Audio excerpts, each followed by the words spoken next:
कमजोर कर चारों पार्टी चार चूर कमजोर कर चारों पार्टी चार चूर कमजोर कर चारों पार्टी चार सुन के आवाज राजा जाग जले धार है भरल जवानी में कितना बर्दाश्त करी हो भरल जवानी में कितना बर्दाश्त करी हो छोड़ा खटिया के लूटा मजबूरी राजऊ छोड़ा खटिया के लूटा मजबूरी राजऊ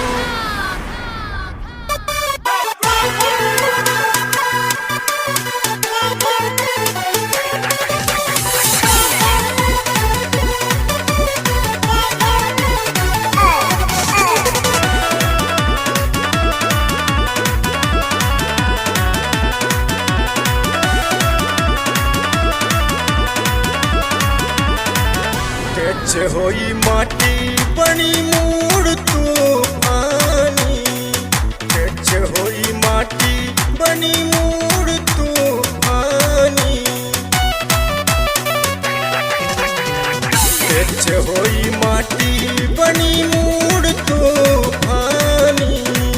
राजा हेलीकॉप्टर से आई जवानी लुटी हलहर सैया भर रस चुई राजऊ लुटी हलहर सैया रत भर रस चुई राजऊ छोड़ा खटिया के लूटा मजबूरी राजऊ छोड़ा खटिया के लूटा मजबूरी राजऊ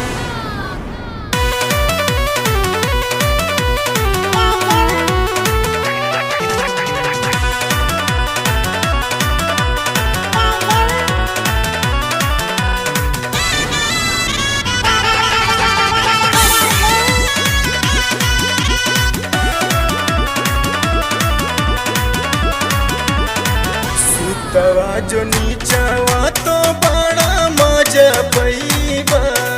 सुतवा जो नीचावा तो बड़ा मजा पैबा सुतवा जो नीचावा तो बड़ा मजा पैबा लागल रही माटी ता पहलवान कहलैबा सोना यस जवनिया कबले जो गई राजऊ सोना यस जवनिया कबले जो गई राजऊ छोड़ा खटिया के लूटा मजबूरी राजऊ छोड़ा खटिया के लूटा मजबूरी।